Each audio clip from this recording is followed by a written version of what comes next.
মাগরিবের পরে কারোর সঙ্গে কথা না বলে এই দোয়াটি 7 বার পরে আল্লাহ তাআলার কাছে যা চাইবেন আল্লাহ আপনাকে তাই দান করবে।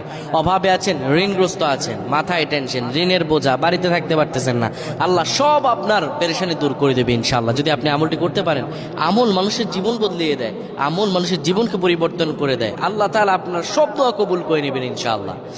মাগরিব নামাজের পরে কিবলামুখী হয়ে থাকবেন, কারোর সঙ্গে কথা বলবেন না, কারোর সঙ্গে কথা না বলে কিবলামুখী হয়ে আপনি পড়বেন আল্লাহুম্মা আজিরনা মিনান নার, আল্লাহুম্মা আজিরনা মিনান নার, আল্লাহুম্মা আজিরনা মিনান নার।